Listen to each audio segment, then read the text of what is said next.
ಎಲ್ರಿಗೂ ನಮಸ್ಕಾರ. Welcome back to Wisdom hub.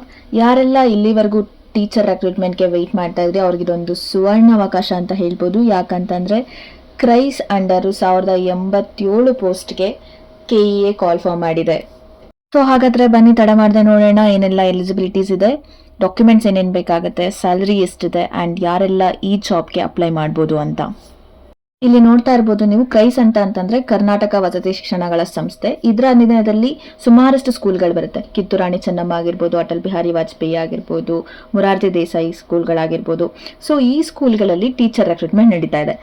ಎಲ್ಲರೂ ಮೊದಲಿಗೆ ಕೇಳಿದ್ದು ಸ್ಯಾಲ್ರಿ ಬಗ್ಗೆನೆ. ಸೊ ಸ್ಯಾಲ್ರಿ ನೋಡೋದಾದ್ರೆ ಇಲ್ಲಿ 54,175 ರೂಪಾಯಿಂದ 99,400 ರೂಪಾಯಿವರೆಗೂ ವೇತನ ಶ್ರೇಣಿ ಇದೆ.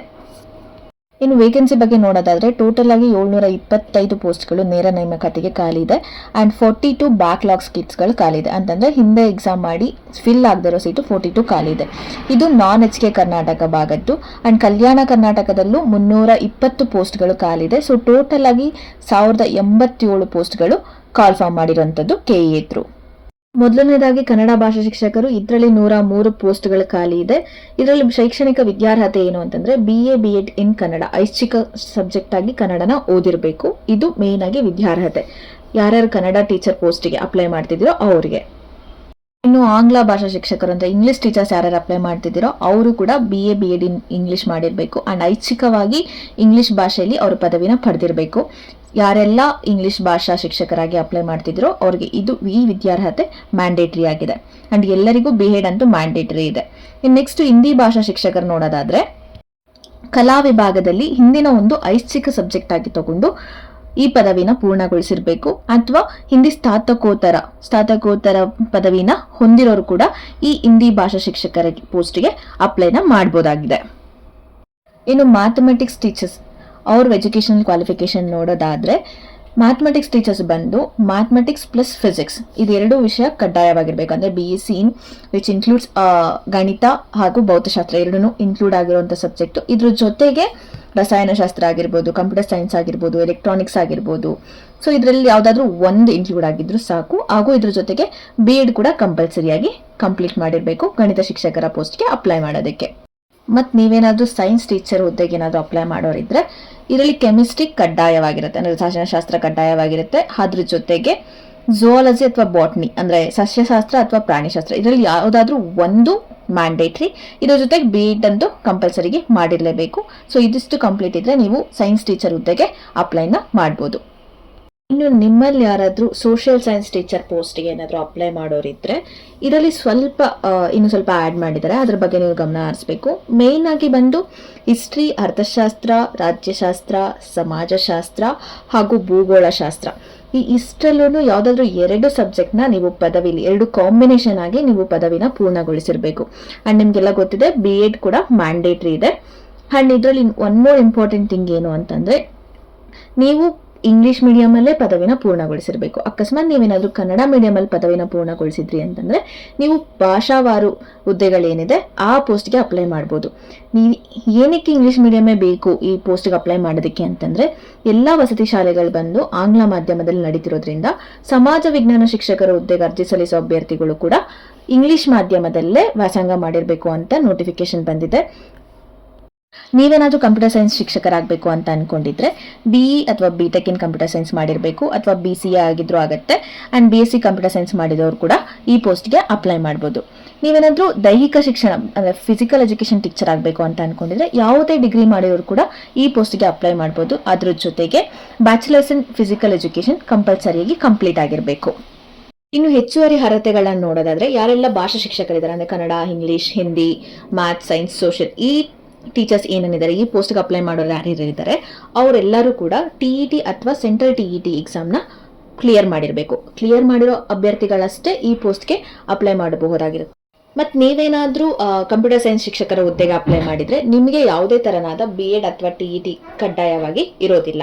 ಆ್ಯಂಡ್ ದೈಹಿಕ ಶಿಕ್ಷಣ ಶಿಕ್ಷಕರಿಗೂ ಸಹ ಯಾವುದೇ ಥರ TETನ ಕಡ್ಡಾಯವಾಗಿ ಕೊಟ್ಟಿಲ್ಲ. ಸೊ ಇಲ್ಲಿವರೆಗೂ ನಾವು ಯಾವುದೆಲ್ಲ ಪೋಸ್ಟ್ಗೆ ಏನೆಲ್ಲ ಎಜುಕೇಷನ್ ಕ್ವಾಲಿಫಿಕೇಶನ್ ಬೇಕಿತ್ತು ಅನ್ನೋದನ್ನ ನೋಡಿದ್ದಾಯ್ತು. ಸೊ ನೆಕ್ಸ್ಟ್ ನಾವು ವಯೋಮಿತಿ ಅಂದರೆ ಏಜ್ ರಿಲ್ಯಾಕ್ಸೇಷನ್ ಬಗ್ಗೆ ನೋಡೋದಾದ್ರೆ ಈ ವಯೋಮಿತಿಲಿ ನೋಡೋದಾದ್ರೆ ನೀವು ಇಲ್ಲಿ ನೋಡ್ತಾ ಇರ್ಬೋದು, ಸಾಮಾನ್ಯ ಅರ್ಹತೆ ಅಭ್ಯರ್ಥಿಗಳಿಗೆ ಜನರಲ್ ಮೆರಿಟ್ ಕ್ಯಾಟಗರಿ ಯಾರ್ಯಾರು ಇರ್ತಾರೆ ಅವ್ರಿಗೆ 45 ವರ್ಷಗಳ ಕಾಲದವರೆಗೆ ಯಾರ್ಯಾರು ಇರ್ತಾರೆ ಅವ್ರು ಅಪ್ಲೈ ಮಾಡ್ಬೋದಾಗಿದೆ. ಇನ್ನು ಪ್ರವರ್ಗ 2A 2B 3A 3B ಅಭ್ಯರ್ಥಿಗಳು 48 ವರ್ಷದ ಒಳಗಡೆ ಯಾರ್ಯಾರು ಇರ್ತಾರೆ ಅವರೆಲ್ಲ ಅಪ್ಲೈ ಮಾಡ್ಬೋದಾಗಿರುತ್ತೆ. ಆ್ಯಂಡ್ ಪರಿಶಿಷ್ಟ ಜಾತಿ, ಪರಿಶಿಷ್ಟ ಪಂಗಡ ಅಂತ ಪ್ರವರ್ಗ 1 ಅಭ್ಯರ್ಥಿಗಳಿಗೆ 50 ವರ್ಷದವರೆಗೆ ಯಾರು ಇರ್ತಾರೆ ಅವರು ಕೂಡ ಈ ಪೋಸ್ಟ್ಗೆ ಅಪ್ಲೈ ಮಾಡ್ಬೋದಾಗಿದೆ. ಸೊ ಇಲ್ಲಿ ನೋಡ್ತಾ ಇರ್ಬೋದು ನೀವು 45, 48, 50 ವರ್ಷಗಳ ಕಾಲವರೆಗೂ ಕೊಟ್ಟಿದ್ದಾರೆ. ಯಾಕಂತಂದ್ರೆ ತುಂಬಾ ವರ್ಷಗಳೇ ಆಗಿತ್ತು ಕಾಲ್ ಫಾರ್ಮ್ ಮಾಡಿ, ತುಂಬಾ ವರ್ಷ ಕಾಲೇ ಮಾಡಿರ್ಲಿಲ್ಲ. ಸೊ ಇದೊಂದು ಗುಡ್ ನ್ಯೂಸ್ ಅಂತಾನೆ ಹೇಳ್ಬೋದು. ಯಾಕಂತಂದ್ರೆ ತುಂಬಾ ಜನ ಅಪ್ಲೈ ಮಾಡ್ಬೋದು, ತುಂಬಾ ಜನಕ್ಕೆ ಜಾಬ್ ಸಿಗ್ಬೋದು. ಸೊ ಮಿಸ್ ಮಾಡ್ಕೊಳಕ್ ಹೋಗ್ಬೇಡಿ. ಇನ್ನು ಅಪ್ಲಿಕೇಶನ್ನ ಹೇಗೆ ಸಲ್ಲಿಸಬೇಕು ಅಂತ ನೋಡೋದಾದ್ರೆ ಇಲ್ಲಿ ಕೊಟ್ಟಿದ್ದಾರೆ ನೋಡಿ, http://cet.online.karnataka.government.in KE ಥ್ರೂ ನೀವು ಅಪ್ಲಿಕೇಶನ್ನ ಸಬ್ಮಿಟ್ ಮಾಡ್ಬೋದು.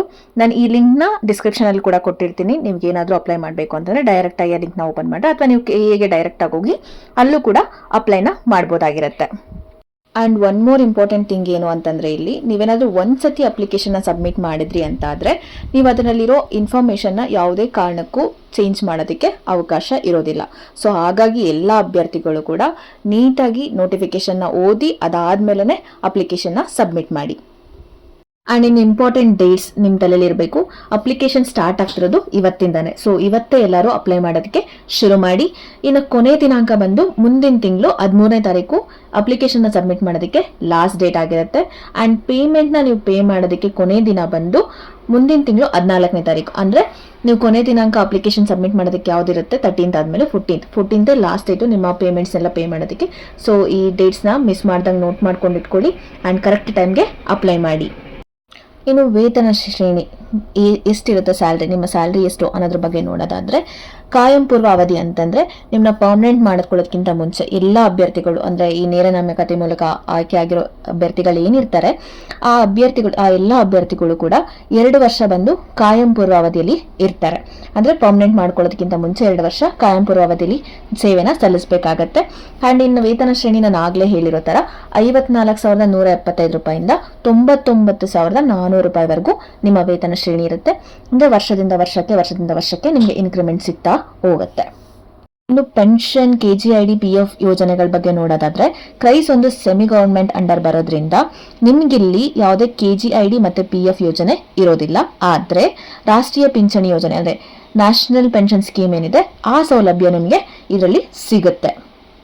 ಇನ್ನು ಅಪ್ಲಿಕೇಶನ್ ಫೀನ ಹೇಗೆ ಪೇ ಮಾಡಬೇಕು, ಎಷ್ಟು ಪೇ ಮಾಡಬೇಕು ಅನ್ನೋದನ್ನು ಕೂಡ ಕ್ಲಿಯರ್ ಆಗಿ ಮೆನ್ಷನ್ ಮಾಡಿದ್ದಾರೆ. ಇಲ್ಲಿ ನೋಡ್ತಾ ಇರ್ಬೋದು ನೀವು, ಸಾಮಾನ್ಯ ಅರ್ಹತೆ ಅಂದ್ರೆ ನಾರ್ಮಲ್ ಜನರಲ್ ಕ್ಯಾಟಗರಿ ಮತ್ತೆ 2A 2B 3A 3B category ಅವರು ಏನಿದ್ದಾರೆ ಅವರಿಗೆ ಅಪ್ಲಿಕೇಶನ್ ಫೀಸ್ ಬಂದ್ಬಿಟ್ಟು 750 ರೂಪೀಸ್ ಇರುತ್ತೆ. ಅದರಲ್ಲಿ 500 ರೂಪಾಯಿ ಬಂದು ಅಪ್ಲಿಕೇಶನ್ ಫೀ ಇರುತ್ತೆ ಆ್ಯಂಡ್ 250 ಬಂದು ಪ್ರೊಸೆಸಿಂಗ್ ಫೀ ಇರುತ್ತೆ.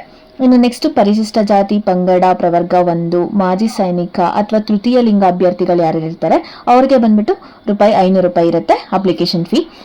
ಇನ್ನು ವಿಶೇಷ ಚೇತನ ಅಭ್ಯರ್ಥಿಗಳಿಗೆ 250 ರೂಪಾಯಿ ಶುಲ್ಕ ಮಾತ್ರ ಪೇ ಮಾಡಬೇಕಾಗಿರುತ್ತೆ.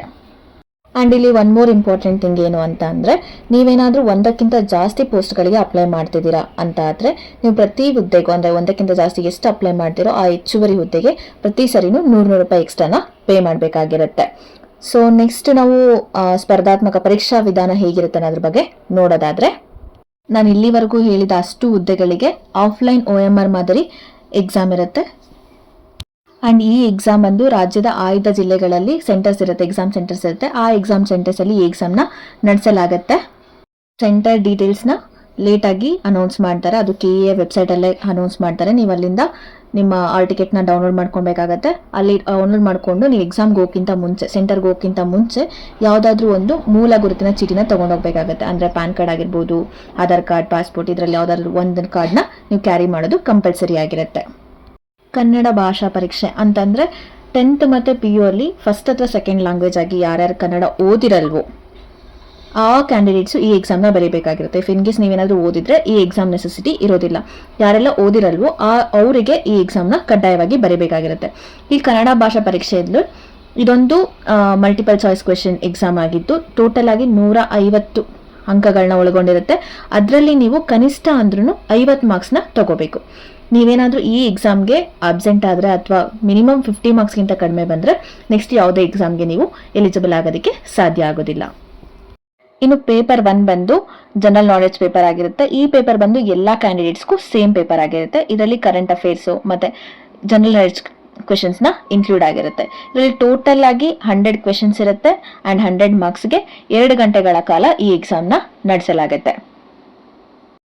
ಇನ್ನು ನೆಕ್ಸ್ಟ್ ನಾವು ಪೇಪರ್ 2 ಬಗ್ಗೆ ನೋಡೋದಾದ್ರೆ ಇದೊಂದು ನಿರ್ದಿಷ್ಟ ಪತ್ರಿಕೆ ಅಂತಂದ್ರೆ ಆಯಾ ಹುದ್ದೆ ಪಠ್ಯಕ್ರಮದಂತೆ ನಿಮ್ಗೆ ಏನಾಗುತ್ತೆ ಕ್ವೆಶನ್ಸ್ ಇರುತ್ತೆ. ನೀವೇನಾದ್ರೂ ಸೈನ್ಸ್ ಟೀಚರ್ಗೆ ಅಪ್ಲೈ ಮಾಡಿದ್ರೆ ಸೈನ್ಸ್ ರಿಲೇಟೆಡ್ ಕ್ವೆಶನ್ಸ್ ಜಾಸ್ತಿ ಇರುತ್ತೆ. ಸೋಷಿಯಲ್ ಟೀಚರ್ ಅಪ್ಲೈ ಮಾಡಿದ್ರೆ ಸೋಷಿಯಲ್ ರಿಲೇಟೆಡ್ ಕ್ವೆಶನ್ಸ್ ಇರುತ್ತೆ. ಇದು ಕೂಡ ಸೇಮ್ 100 ಕ್ವೆಶನ್ಸ್ ಇರುತ್ತೆ, 100 ಮಾರ್ಕ್ಸ್ ಇರುತ್ತೆ ಆ್ಯಂಡ್ 2 ಅವರ್ಸ್ ಟೈಮ್ ಡ್ಯೂರೇಷನ್ ಇರುತ್ತೆ. ಸೊ ನೀವು ಅಷ್ಟರಲ್ಲಿ ಎಕ್ಸಾಮ್ನ ಮುಗಿಸ್ಬೇಕಾಗತ್ತೆ. ಆ್ಯಂಡ್ ಇಲ್ಲಿ ಸ್ಪೆಷಲ್ ಇನ್ಸ್ಟ್ರಕ್ಷನ್ಸ್ನ ನೋಡೋದಾದರೆ ಇಲ್ಲಿ ಮೇಲ್ಗಡೆ ನಾನು ಹೇಳಿದೆ ಅಷ್ಟು ಎಕ್ಸಾಮ್ಸ್ಗೆ ವಿವರವಾದ ಎಕ್ಸಾಮ್ ಟೈಮ್ ಟೇಬಲ್ನ KEA ವೆಬ್ಸೈಟಲ್ಲೇ ಅಫಿಷಿಯಲಾಗಿ ಅನೌನ್ಸ್ ಮಾಡ್ತಾರೆ. ಆ್ಯಂಡ್ ಈ ಎಕ್ಸಾಮ್ಗೆ ಪಾಲ್ಗೊಳ್ಳೋದಕ್ಕಿಂತ ಮುಂಚೆ ಈ ಅರ್ಹತೆಗಾಗಿ ಮಿನಿಮಮ್ ಅಂದರೂ 35% ಅಂಕಗಳನ್ನ TETಲಿ ಕಡ್ಡಾಯವಾಗಿ ತಗೊಂಡಿರಬೇಕಾಗತ್ತೆ.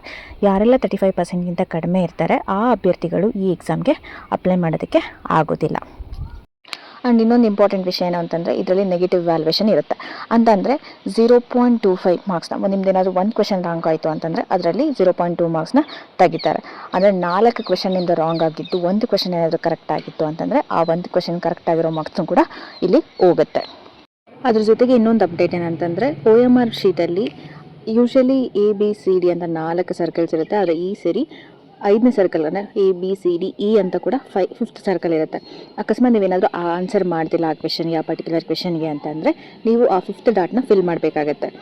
ನೀವೇನಾದರೂ ಫಿಲ್ ಮಾಡಲಿಲ್ಲ ಅಂತಂದರೆ ಆ ಕ್ವೆಶನ್ಗೂ ಕೂಡ 0.25 ಮಾರ್ಕ್ಸ್ನ ಕಡಿಮೆ ಮಾಡ್ತಾರೆ, ಅಂದರೆ ನೆಗೆಟಿವ್ ಮಾರ್ಕಿಂಗ್ ಕನ್ಸಿಡರ್ ಆಗುತ್ತೆ. ಸೊ ಇದಕ್ಕೆ ಅಂತಲೇ 5 ಮಿನಿಟ್ಸ್ ಎಕ್ಸ್ಟ್ರಾ ಟೈಮ್ ಕೂಡ ಇರುತ್ತೆ. ನಿಮ್ಗೇನಾದರೂ ಗೊತ್ತಿಲ್ಲ ಆನ್ಸರ್ ಅಂದರೆ ನೀವು ಲಾಸ್ಟ್ ಡಾಟ್ನ ಟಿಕ್ ಮಾಡ್ಬೋದು. ನೋಡಿದ್ರಲ್ಲ ಸ್ನೇಹಿತರೆ, ಇಲ್ಲಿವರೆಗೂ ಇದಿಷ್ಟು ಕೂಡ KEಯಿಂದ ಬಂದಿರೋ ಅಫಿಷಿಯಲ್ ನೋಟಿಫಿಕೇಶನ್. ಇದರಲ್ಲಿ ಏನಾದರೂ ನಿಮಗೆ ಡೌಟ್ ಇತ್ತು ಅಂತಂದರೆ ನನಗೆ ಕಮೆಂಟ್ ಮೂಲಕ ತಿಳಿಸಿ, ನಾನು ನಿಮ್ಮೆಲ್ಲ ಕ್ವೆಶನ್ಗೂ ಕೂಡ ಆನ್ಸರ್ ಮಾಡ್ತೀನಿ. ಆ್ಯಂಡ್ ಐ ಹೋಪ್ ನಿಮಗೆ ಈ ವಿಡಿಯೋ ಇಷ್ಟ ಆಗಿದೆ, ಯೂಸ್ಫುಲ್ ಆಗಿದೆ ಅಂತ. ನಿಮ್ಮ ಜಾಬ್ ರಿಲೇಟೆಡ್ ಇದೇ ರೀತಿ ಅಪ್ಡೇಟ್ಸ್ ಬೇಕು ಅಂತಂದರೆ ನಮ್ಮ ವಿಸ್ಡಮ್ ಹಬ್ ಚಾನಲ್ನ ತಪ್ಪದೆ ಸಬ್ಸ್ಕ್ರೈಬ್ ಮಾಡಿ, ಲೈಕ್ ಮಾಡಿ, ಕಮೆಂಟ್ ಮಾಡಿ, ಶೇರ್ ಮಾಡಿ ಅಂತ ಹೇಳ್ತಾ ಮುಂದಿನ ವಿಡಿಯೋದಲ್ಲಿ ಮತ್ತೆ ಸಿಗುವ.